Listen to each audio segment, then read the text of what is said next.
We're gonna baste a little bit more of that beautiful butter with all the flavor from the rosemary and the thyme. Hi everybody, I'm Chef Fernando Garcia with Black Angus, and I'm here to demonstrate how to cook a perfect steak at the comfort of your house. Right? So we do have nice steaks that we purchased for Black Angus. We have two different kinds. We got a ribeye in New York. We pre-seasoned the steaks already. Remember, pre-seasoning the steaks about an hour before you start cooking. So we're gonna do ribeye that is pre-seasoned with black pepper, kosher salt, and garlic granulated. Preheat your cast iron for about a couple minutes in a medium-high temp, right? And use whatever oil you like to use. If you want to use canola oil, that's fine. I like to use olive oil, and just a little dab of olive oil in your pan. Once your pan starts smoking a little bit, you want to add a little bit of that oil to season your pan. You want to make sure that the oil gets nice and hot in the pan. When it's that, you grab your steak and set them up in the pan. Remember to go kind of away from you so you don't splash yourself. And you can hear that sizzle of the steak right there. That means your cast iron pan is ready and it's nice and hot for you to start cooking your steak. You're gonna let it cook for about maybe 3 to 4 minutes on each side. You gotta make sure that you get a nice sear on the bottom of the steak before you even flip the steak. So, leave it right there, let the steak do his thing right there. Remember, set up some butter on the side because we're gonna add to the steak. And if you like to, also add any herbs, fresh herb, like maybe rosemary or thyme.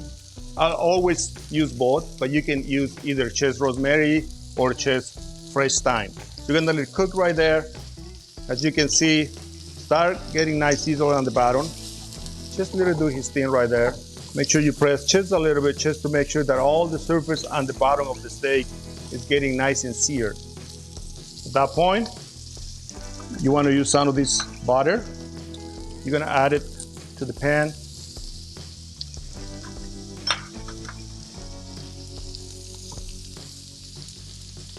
And then start cooking that butter with the steak. It adds a lot of flavor to the steak itself, and it also avoids for the oil to get burned out. I always like to use, again, fresh rosemary, and I double it up with some fresh thyme.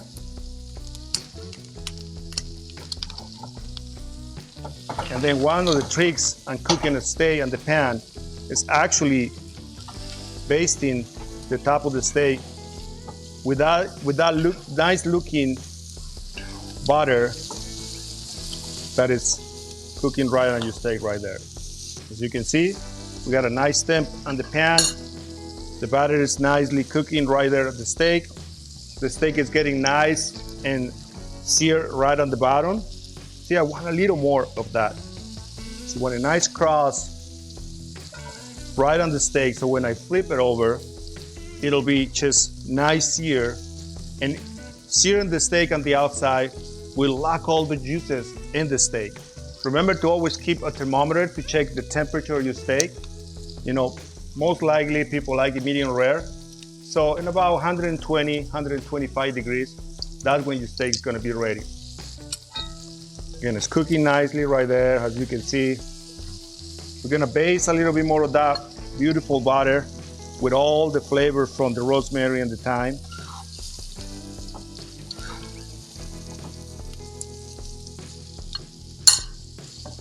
I'm gonna double check my steak.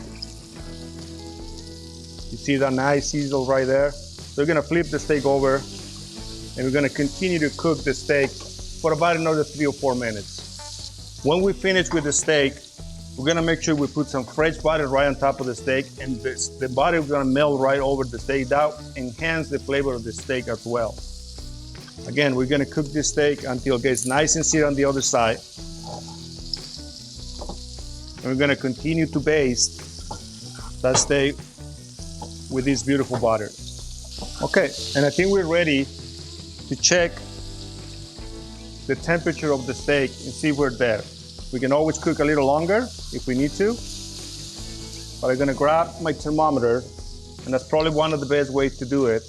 Again, if you want it medium rare, you want to check about 120 degrees or 125.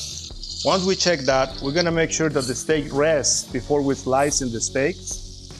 We're about 112 degrees. So we're gonna give it just about 30 seconds more on the pan and let it cook a little longer. Gonna do last flip. Oh, look at that. Look at how beautiful the sear of that steak it is. Should be good by now. Gonna take it out. And I'm gonna let this steak rest for about 5 minutes before I start slicing into it. The reason why is because you want those juices to lock in into the steak so they don't just lose it when you start slicing in your steak. And that's how you cook a perfect steak. We're gonna slice it in a minute and I'm gonna show you how beautiful it looks inside. And now, let's go for my favorite part, the tasting of the steak. So remember, we got Black Angus steaks that you cook at your own house. And don't forget, you can always go to blackangusmarket.com, order your steaks, bring it home, season it, cook it, and then go for the favorite part with tasting the steak. Let's see how it tastes. And that's a Black Angus steak.